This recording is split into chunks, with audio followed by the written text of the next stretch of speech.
Welcome. Welcome to this week's BTO talk on generative AI. My name is Michael Alf, and I'm here with my two partners. Markus, over to you.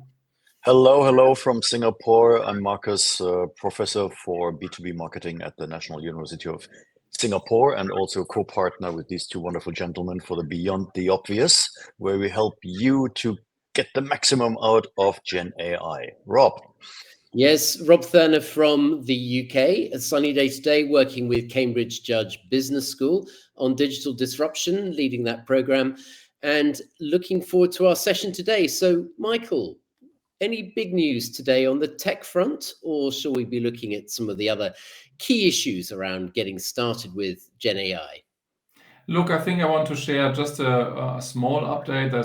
There's always something, but one nice thing when you follow us and when you do prompting workshops with us or Gen AI workshops with us, we'll share this formula, which really works well. And one component of that formula, prompt formula, is the style of tone. And Claude, the big competitor of OpenAI, just announced a feature that you can basically set the tone for all your prompts, which shortcuts, of course, the prompting. So I think that's a nice feature where you see kind of that all platforms optimizing the use to make it easier for the user, because it's still a huge challenge. I just had a conversation with someone I did actually a training for, and they said, well, they were really excited, but then somehow they got lost in actually not really following through.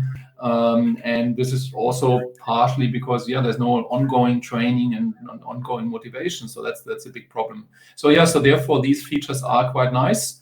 And back to Marcus, to our topic. What shall we kind of talk about today? Today we have chosen a topic for you which either might be sound early for you, or absolutely appropriate. Why we start talking about it is ethics and compliance with Gen AI. And it's actually one scenario we are playing, or let you play if you choose Maverick Gen AI. And we put that very early, Michael and Rob, because we believe that you need to create an awareness of ethics and compliance for the use of Gen AI very, very early. One example is that a law company at the beginning of Gen AI used Gen AI in order to find laws for a certain case, and then ran the case with it in court in order to find out that Gen AI had actually made it up. This law didn't even exist. So, Rob, what are your thoughts? Why ethics and compliance? You have a lot of seminars and clients in the room. What are their thoughts, and what are your thoughts? Well, I think what's often happened in workshops and training programs is a lot of excitement about, wow, here's the technology. Imagine if we were using this to develop some new service or improve a process, and realize that actually there's someone missing in the room. And that missing person is the compliance officer. This happens again and again with banks. And I think it's a very good reminder that we need to make sure that we're sense checking what we're doing. We have the right people in the room. We understand what the limitations are, and it may be completely alien to those of us really deep in the detail coming up with ideas, that unless we are complying with some regulations and unless we're aware of some of the ethical issues concerned, which aren't our day-to-day, we could be wasting a huge amount of time here. So being very clear about this and getting it on the agenda early is critical to make sure that doesn't happen, and ensure that that important voice is in the room when we're coming up with our ideas as early as possible. Michael, you're working with tech startups. You've been working in the tech space for a long time. Does this resonate with you? And do you have a different take on the importance of compliance and ethics here? Absolutely, Rob. So I completely agree. So that you need the right people in the room to make things happen early on. Involve them early on.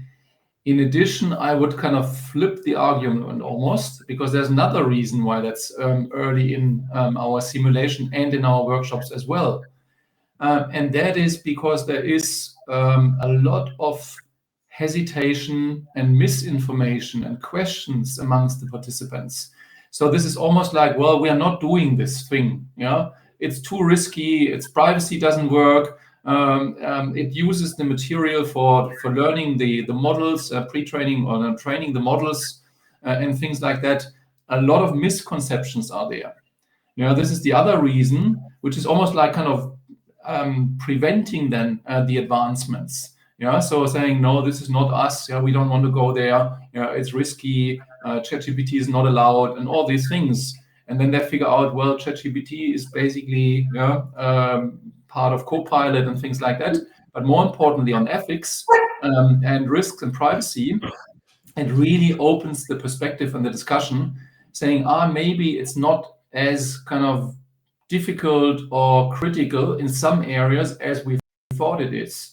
So we are trying to open the opportunities a lot in internal applications versus external applications. Of course, when you work with customers, it's very different. You have to be very careful. But that's kind of a flip side to the argument, and other reason why it's early on. Markus, your views on kind of those two perspectives? Absolutely, and I would like to open the floor to us for a couple of real practical stories which we maybe encountered, and one of them is that we people who use GenAI, probably one of the first applications we use is an AI assistant, right?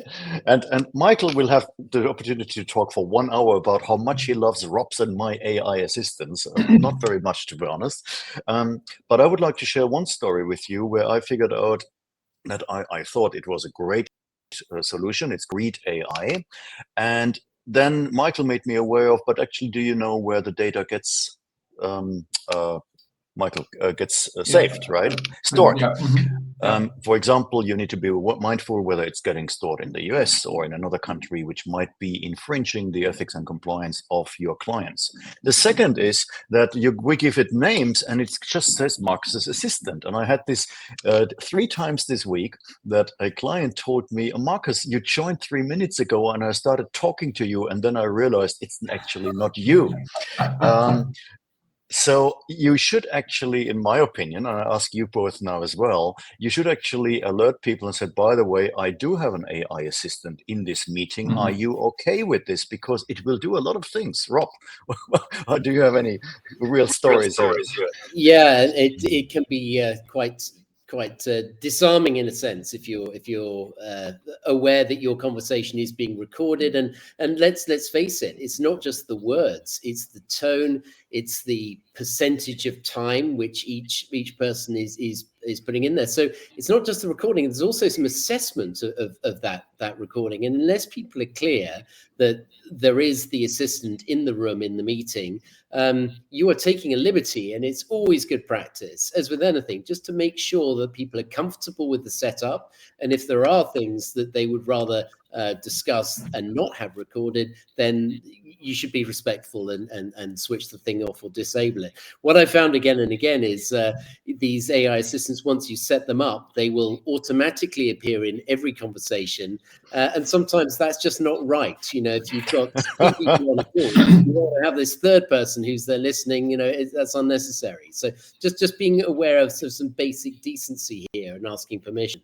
Michael, you're using assistants a great deal. What's your last word on this? Yeah, absolutely. Look, it's an interesting space, and I mean, without kind of extending too much conversation, but it's kind of, you could argue that, of course, if you listen to a conversation, you can do the same thing more or less in your head.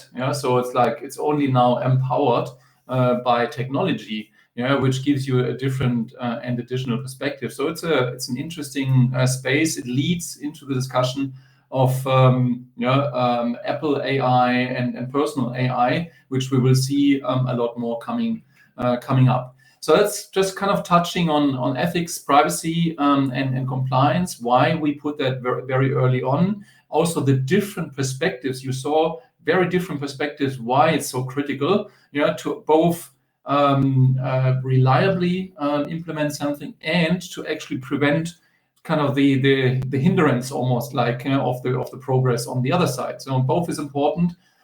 Reach out to us. You see the link here on the screen.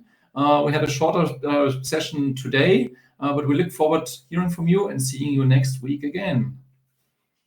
Absolutely. And if you want to play this in one scenario, Maverick here is the right simulation, because we would ask you, how would you actually implement ethics and compliance if you were the Gen AI manager of your company? Very interesting topic scenario. Rob.